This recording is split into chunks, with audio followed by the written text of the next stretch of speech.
Dr. Cooper, and this is part 3 of lecture 1. The Syncretic Personifications of Death. So let's stop by my office, my pretend office, here for a minute. So in this lecture, we're going to look at personifications of death that aren't a simple dichotomy between gentle guide and grim reapers. Dichotomy means a division between two things represented as being opposed. It's a useful word to know because most things are not a dichotomy, are not just black and white. So the next set of personifications of death we will look at can generally be thought of as helpers of the dead, but each has added complexity. Much of this complexity comes from the ways that these figures have moved between cultures and changed along the way. Some of them were created by a process we call syncretism, which is another great word to know, which means the blending of different religious beliefs, philosophies, or cultural practices to form a new unified system. So let's begin in Mexico.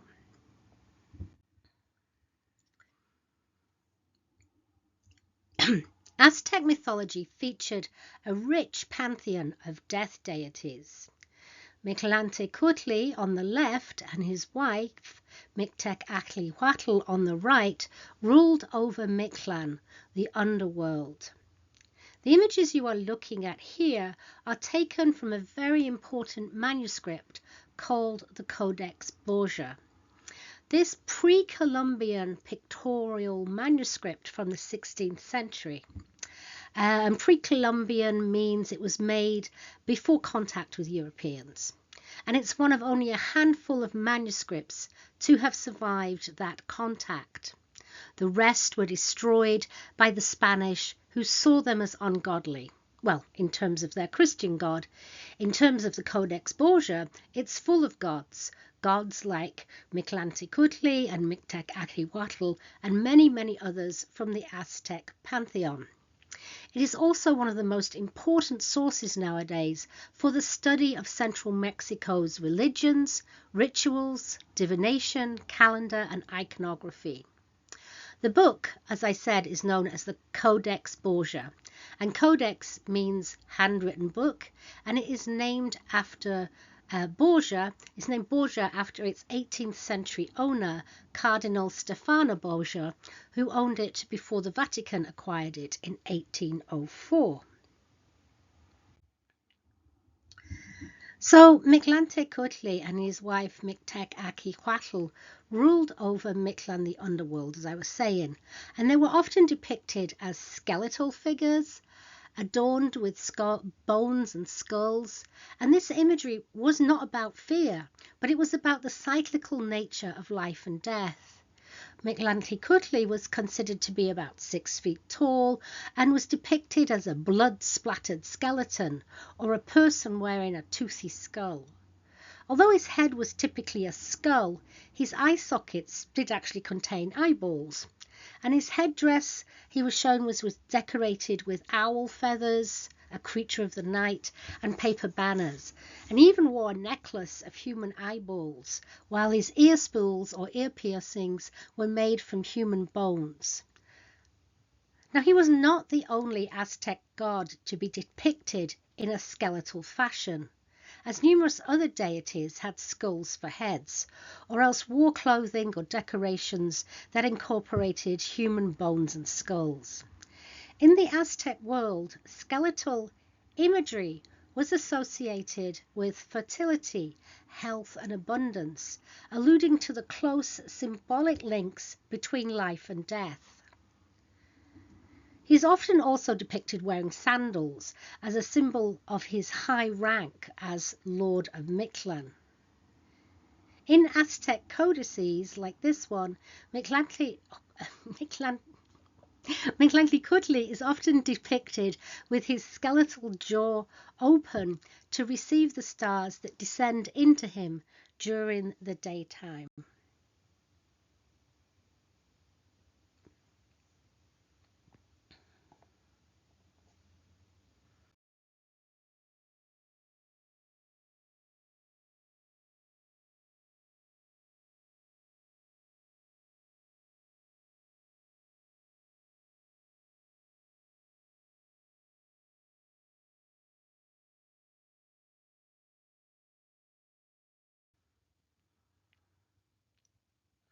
Mictek the goddess of death, Mictek was the wife of Mictlantecuhtli, and she's often considered to be the queen of the underworld. And her role is to watch over the bones of the dead and preside over ancient festivals of the dead.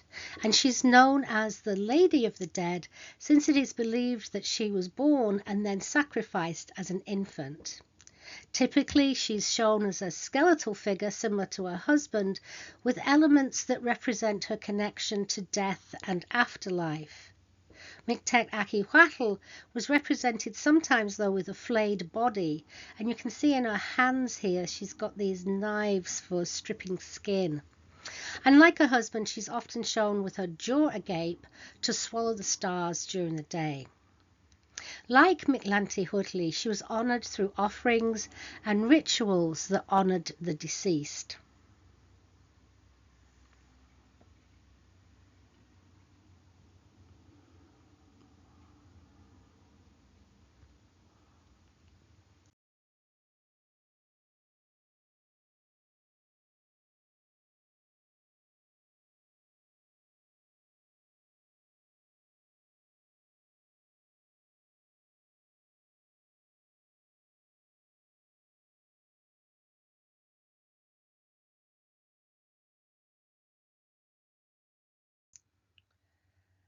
These festivals and rituals evolved from Aztec traditions into the modern Day of the Dead, with synthesis with Spanish traditions.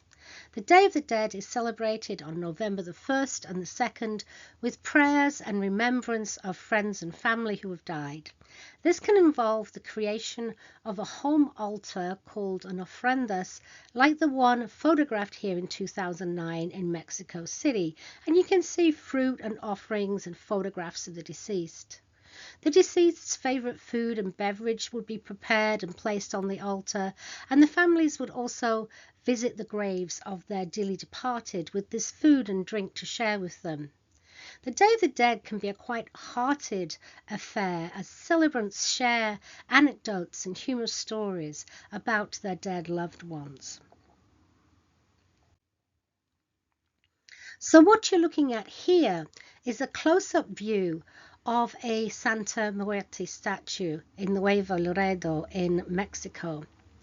Santa Muerte is a modern Mexican folk saint, also known as Our Lady of Holy Death. Now, she's a female skeletal figure, often depicted holding a scythe and a globe.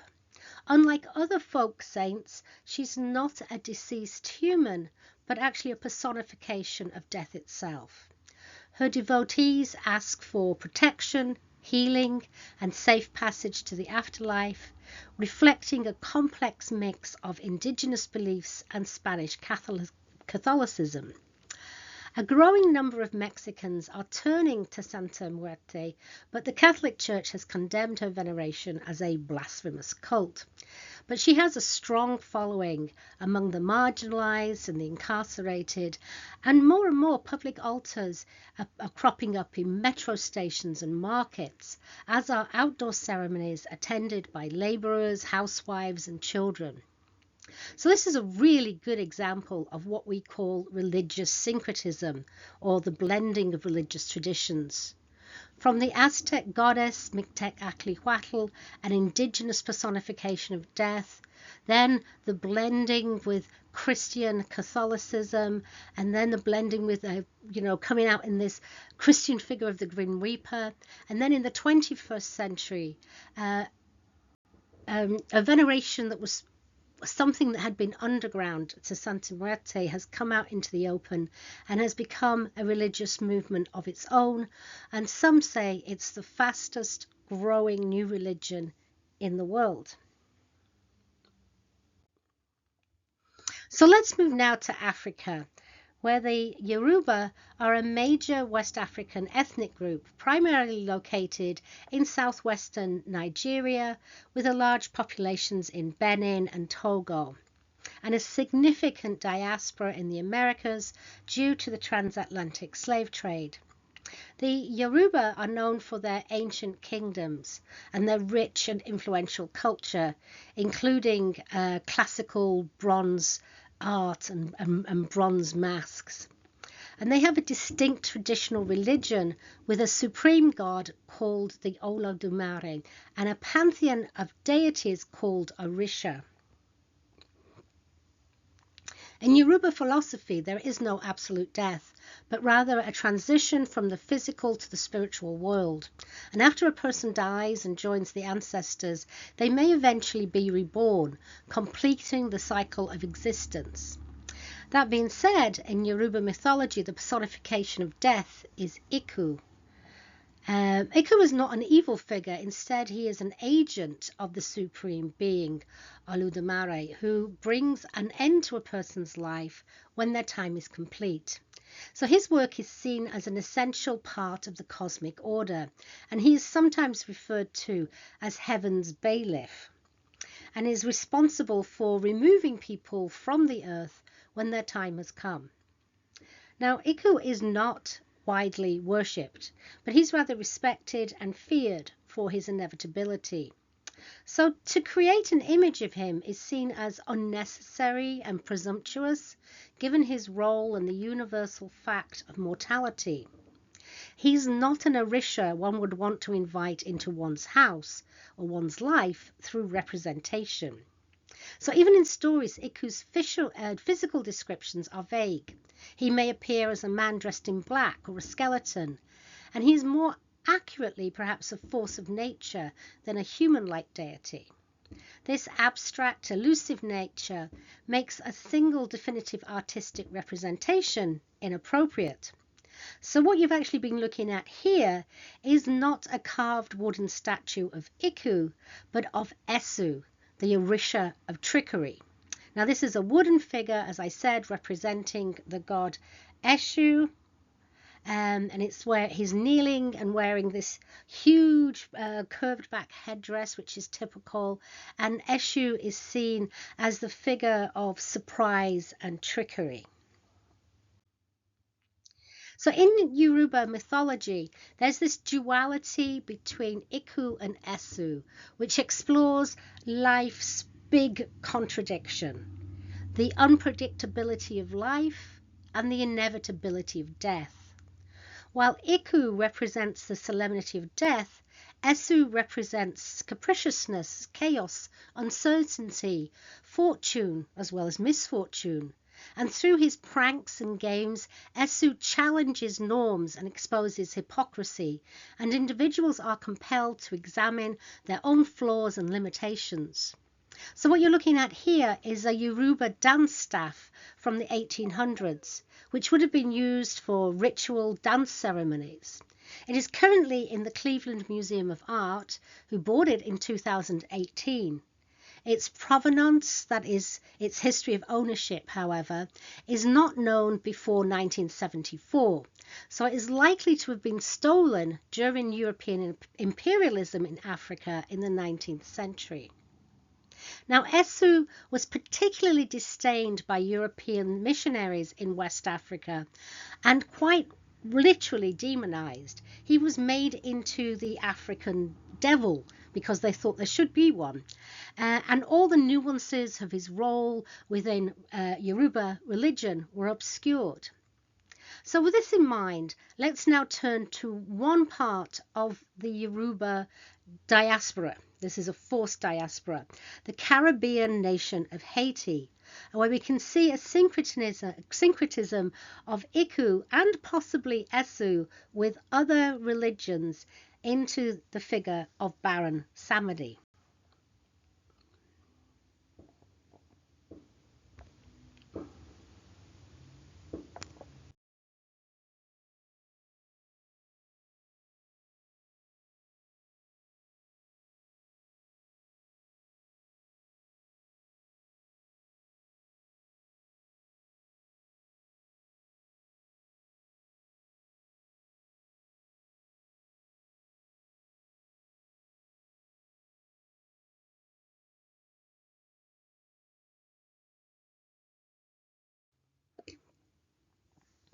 So there is a lot of misinformation and misrepresentation when it comes to Haitian voodoo, as well as Louisiana or New Orleans voodoo, which are similar but actually separate religions.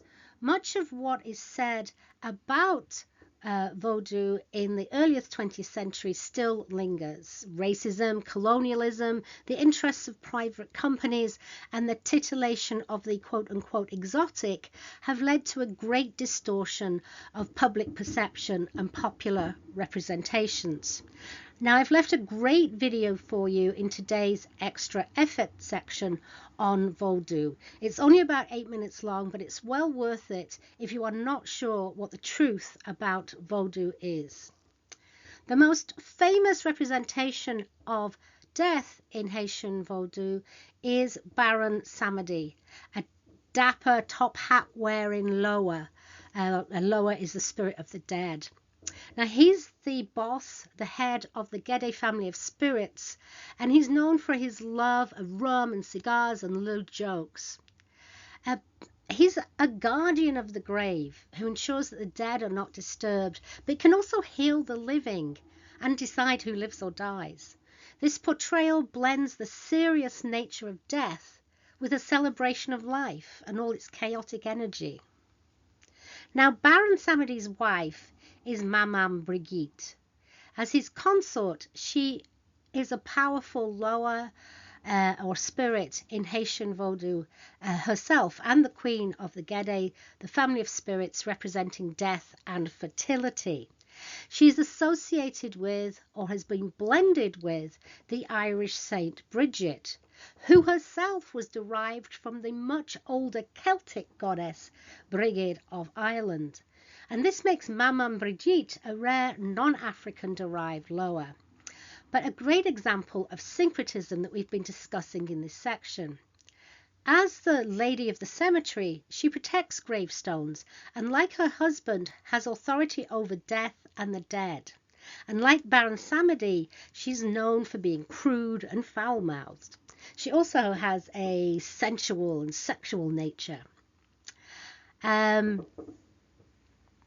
While she is equally as powerful as Baron Samedi, Mamam Brigitte is often sought after for help with healing and motherhood and justice, and followers may actually appeal to her rather than Baron Samedi when they want to bypass his notoriously boisterous and capricious nature.